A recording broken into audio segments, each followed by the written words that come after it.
Praise the lord. హల్లెలూయా. ప్రభునందు ప్రియ దేవుని పిల్లలారా, నేటి వాక్య ధ్యానం కొరకు మిమ్మల్ని ప్రేమతో ఆహ్వానిస్తూ ఉన్నాను.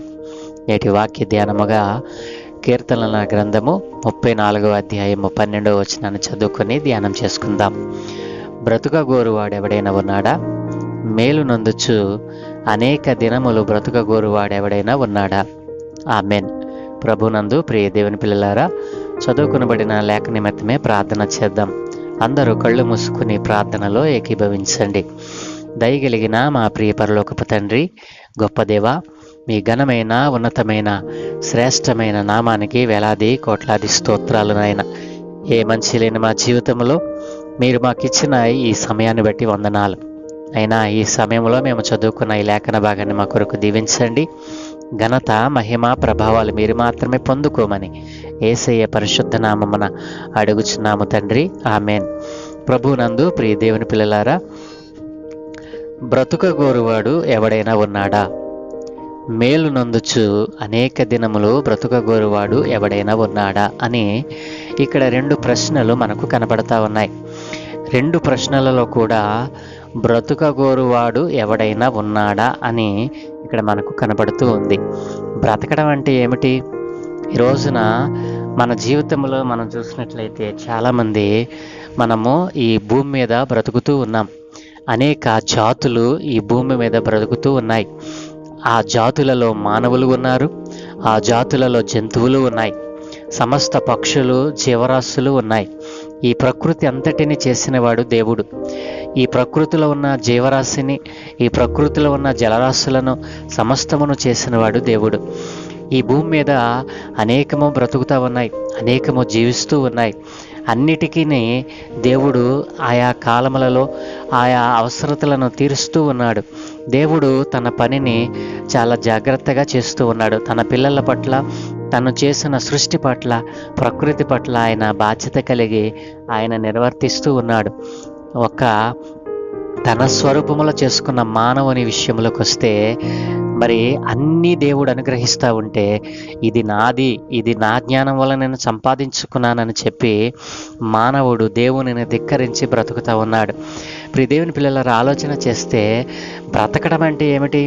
ఈ లోకంలో దేవుడిచ్చినటువంటి ఆయుష్ను పొందుకొని, జీవమును పొందుకొని, మరి దేవుడిచ్చినటువంటి ఈ యొక్క మరి భోగములను అనుభవిస్తూ దేవుడు మనకు అనుగ్రహించినటువంటి ఈ సమయాన్ని, ఈ దినాలను మనం గడుపుతూ ఉన్నాం. ఈ దినాలు ఇలా గడుపుతూ ఉన్న సమయంలో దేవుడు అంటా ఉన్నాడు కదా, నువ్వు బ్రతుకగోరుచున్నావా? బ్రతుకగోరువాడు ఎవడైనా ఉన్నాడా? మరి అనేక దినములు మేలు నందుచు బ్రతుకగోరువాడు ఎవడైనా ఉన్నాడా అని ప్రభువు ఈ సృష్టిలో ఉన్నటువంటి మానవాళిని అందరినీ ప్రశ్నిస్తూ ఉన్నాడు. మానవుడు అనుకుంటా ఉన్నాడు, నేను బ్రతికేస్తున్నా, నా బ్రతుకు మంచిదిగా ఉందని, మరి మంచి ఉద్యోగము, మంచి బంగ్లాలు, మంచి మరి బిల్డింగులు, మరి కార్లు ఉన్నటువంటి వ్యక్తి అనుకుంటూ ఉన్నాడు. అలాగుననే మరి దరిద్రతలో ఉండి ప్రతిరోజు తన పొట్ట కోసం అడుక్కునేటువంటి దీనదశలో ఉన్నవాడు కూడా అనుకుంటూ ఉన్నాడు, నేను బ్రతుకుతున్నాను అని. ప్రియ దేవుని పిల్లలారా, ఈ ఇద్దరి బ్రతుకులను మనం ఆలోచన చేస్తే, మరి కార్లు బంగ్లాలు ఉన్నటువంటి వ్యక్తి మరి ఎలా బ్రతుకుతున్నాడు అని అంటే, తనకున్న దానిలో నుండి ఏదో బ్రతుకుతున్నాడు. ఆ బ్రతుకులో సంతోషము కానీ, సమాధానము కానీ, మరి ఐక్యత కానీ మరి ఏది కూడా మనకు కనిపించదు.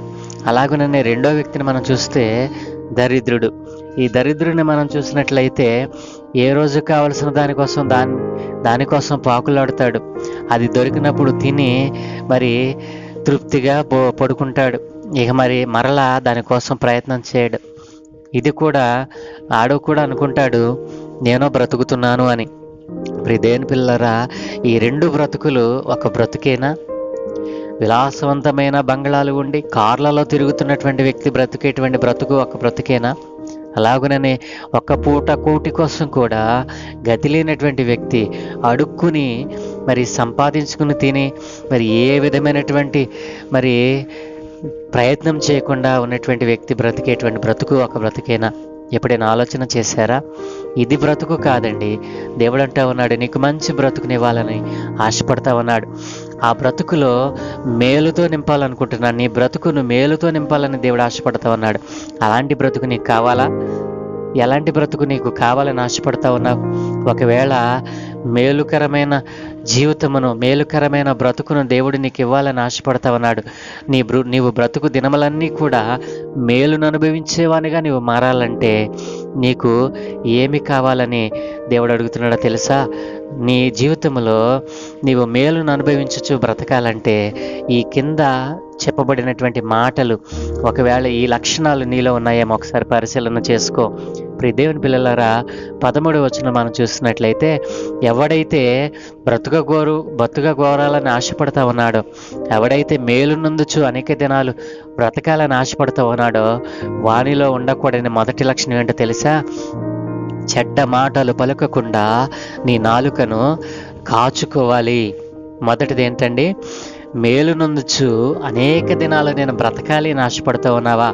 అయితే నా ప్రియ సహోదరి సహోదరుడా, నీలో ఉండకూడని అవలక్షణం ఏంటో తెలుసా? మరి చెడ్డ మాటలు పలుకకుండా నీ నాలుకను కాచుకోవాలి. చెడ్డ మాటలు పలుకకుండా నీ నాలుకను కాచుకోవాలి. ఈ దినాన మనం చూసినట్లయితే మన నోటిలో ఉన్న నాలుక మరి మాట్లాడటానికి అవకాశాన్ని దయచేస్తుంది. మరి నీ నాలుకను నువ్వు కాచుకోపోతే నీకు మేలుకరమైన జీవితము లభించదు. కాబట్టి నువ్వేం చేయాలి? చెడ్డ మాటలు పలుకకుండా నీ నాలుకను కాచుకోవాలి. మొదటిది, చెడ్డ మాటలు పలుకకుండా నీ నాలుకను కాచుకోవాలి. రెండవది ఏంటో తెలుసా? కపటమైన మాటలు పలుకకుండా నీ పెదవులను కాచుకోవాలి. మానవుడు లేస్తే కపటము, నోటి నిండా కపటమును పెట్టుకొని, నోటి నిండా చెడ్డ మాటలు పెట్టుకొని నేను బ్రతికేస్తున్నాను అనుకుంటా ఉన్నాడు మానవుడు. ప్రియదేవుని పిల్లరా, ఆ బ్రతుకు ఒక బ్రతుకేనా అని దేవుడు అంటా ఉన్నాడు. ఈ బ్రతుకు ఒక బ్రతుకు కాదురా, నీకు మంచి జీవితాన్ని ఇవ్వాలనుకుంటున్నానయ్యా. నా ప్రియ సహోదరి సహోదరుడా, ఆలోచన చేయండి. నీకు మంచి జీవితం దేవుడు ఇవ్వాలని ఆశపడతా ఉన్నాడు. నీ జీవితంలో మంచి బ్రతుకును నీకు అనుగ్రహించాలని దేవుడు ఆశపడతా ఉన్నాడు. అయితే అట్లాంటి బ్రతుకు నీకు ఇవ్వకుండా అడ్డుపడుతున్నాయో ఏంటో తెలుసా? నీలో ఉన్న నీ నాలుక, చెడ్డ మాటలు పలికేటువంటి నీ నాలుక, కపటమైన మాటలు పలికేటువంటి నీ పెదవులు నిన్ను మరి ఆ మంచి బ్రతుకులోనికి, మేలుకరమైన బ్రతుకులోనికి వెళ్లకుండా నిన్ను అడ్డుకుంటూ ఉన్నాయి. ప్రియదేవుని పిల్లరా, 3వ విషయం మనం చూసినట్లయితే, కీడు చేయటం మానాలి. నీ జీవితంలో ఇతరులకు కీడు చేయాలనేటువంటి తలంపులు, నీ జీవితంలో ఇతరులకు మరి హాని తలపెట్టాలనేటువంటి ఆలోచనలు, ఇదే నీకు మంచి బ్రతుకును దూరం చేస్తూ ఉంది. కాబట్టి ఈ దినాన్న కీడు చేయటం నీవు మానివేయాలి. 4వది మనం చూసినట్లయితే, సమాధానం వెంటాడాలి, సమాధానం కలిగి ఉండాలి. ప్రియదేవుని పిల్లరా, కీడు చేయటం మాని మేలు చేయటం నేర్చుకోవాలి. అలాగే 4వది, సమాధానాన్ని కలిగి ఉండాలి, సమాధానాన్ని వెంటాడాలి. ఎప్పుడు కూడా ఇతరులతో సమాధానం కలిగి మనం ప్రవర్తించడానికి చూడాలి, ఇతరులతో సమాధాన పడాలి. ఒకవేళ శత్రువు అయినా సరే సమాధానం పడి మనము వారిని దేవుని సన్నిధిలోనికి, దేవుని మార్గంలోనికి నడిపించాలి. ప్రియదేవుని పిల్లరా, నీకు మంచి బ్రతుకు ఈ దినానికి కూడా కలగటం లేదంటే, నీ బ్రతుకులో ఒక స్వచ్ఛత, నీ బ్రతుకులో ఒక సంతోషము, నీ బ్రతుకులో ఒక మరి సమాధానము, నీ బ్రతుకులో ఒక మేలుకరమైనటువంటి మరి జీవితం నీకు లేదంటే కారణం ఏంటో తెలుసా? ఈ 4 లక్షణాలు నీ జీవితంలో ఉండబట్టే. ప్రియదేవుని పిల్లలు ఆలోచన చేస్తే, చెడ్డ మాటలు పలకుండా నీ నాలుకను, కపటమైన మాటలు పలకుండా నీ పెదవులను ఎప్పుడైతే కాచుకుంటావో, అలాగే కీడు చేయటమా నీ మేలు చేయటం నేర్చుకుంటావో, సమాధానాన్ని మాత్రమే వెదికి దానిని వెంటాడతావో, నీ జీవితంలో దేవుడు ఏం చేస్తానంటున్నాడు తెలుసా? మేలుకరమైన మరి అనేక దినాలు నీవు బ్రతకడానికి అవకాశాన్ని దేవుడు అనుగ్రహిస్తానంటున్నాడు. అనేక దినాలు మేలును అనుభవించుతూ బ్రతికితే ఆ బ్రతుకు వేరండి. ఈ రోజున మనం చూసినట్లయితే, మొదట చెప్పుకున్నట్లుగా ఎన్ని బంగళాలు, ఎన్ని బిల్డింగులు, ఎన్ని భోగభాగ్యాలు నీకున్నా దేవుడిచ్చేటువంటి మేలుకరమైనటువంటి బ్రతుకు నీకు లేకపోతే అదంతా వ్యర్థమే కాదు. నీవు బ్రతుకుతున్న ఈ బ్రతుకు వ్యర్థమే అని నీవు గ్రహించినట్లయితే ఆ మేలుకరమైన ఆ దేవుడు అనుగ్రహించేటువంటి ఆ బ్రతుకు నీలో కలగాలి అని అంటే, ఆ బ్రతుకు నీకు కావాలంటే నీలో ఈ 4 లక్షణాలు నీకు అడ్డుగా ఉన్నాయి. ఈ రోజున ఈ 4 లక్షణాలను నీకు అడ్డు లేకుండా నీవు తొలగించుకున్నట్లయితే, వాటి నుండి నీవు విడిపింపబడినట్లయితే, దేవుడు అంటున్నాడు కదా, అనేక దినాలు మేలు నొందుచు నీవు బ్రతుకుటకు నేను అవకాశాన్ని ఇస్తానంటూ ఉన్నాడు.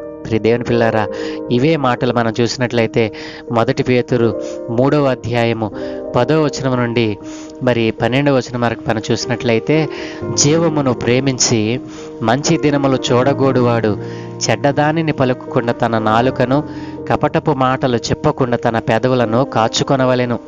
అతడు కీడు నుండి తొలగి మేలు చేయవలెను, సమాధానమును వెదకి దానిని వెంటాడవలెను.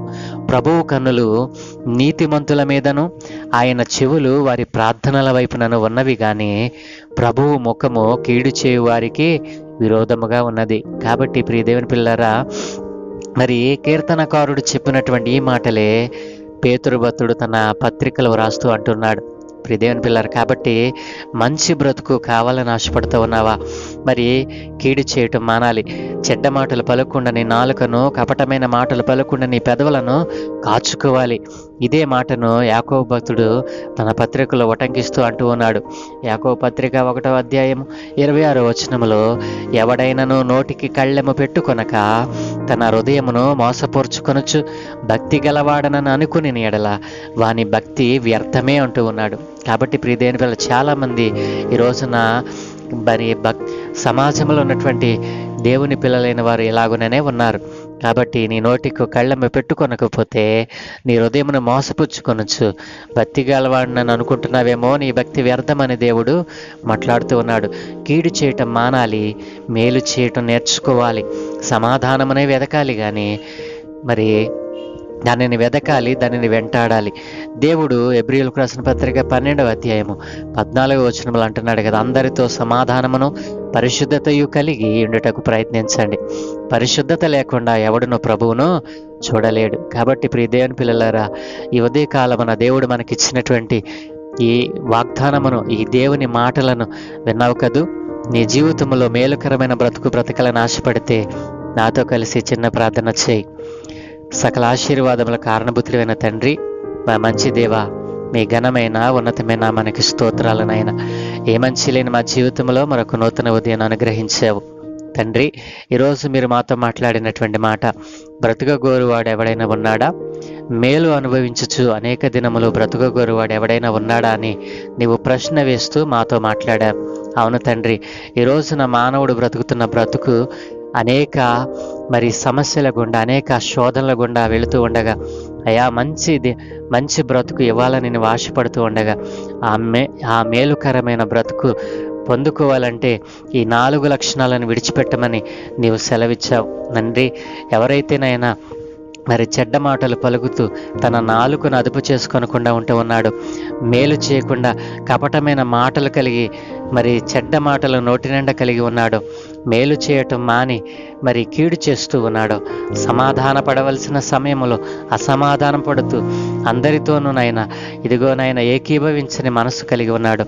అట్లాంటి వారందరితో నీవు మాట్లాడావు నైనా. అందరికీ ఈ రోజున నీవు అనుగ్రహిస్తూ ఉన్నటువంటి ఈ మంచి మేలుకరమైన బ్రతుకును కావాలని ఆశపడుతున్న వారు అందరూ ఎందరైతే ఉన్నారో ఈ రోజున వారి జీవితాల్లో నీవు కలుగు చేసుకోమని, వారికి కావలసినటువంటి మేలుకరమైన బ్రతుకును ఈ దినాన్ని నీవు అనుగ్రహించడానికి ఇష్టపడుతూ ఉన్న వారిని గ్రహించిన వారై నీ యందు నిలిచి ఉండటానికి సహాయం దయచేయమని, ఈ దినం మేము చేయ పనులన్నిటి మీద మీ కనుదృష్టి ఉంచి మీ దోతల కాపుదలు అనుగ్రహించి మీరే మహిమ పొందుకోమని, ఘనత మహిమా ప్రభావాలు మీకే ఆరోపిస్తూ యేసయ్య నామమున అడుగుచున్నాము తండ్రి. ఆమేన్, ఆమేన్, ఆమేన్.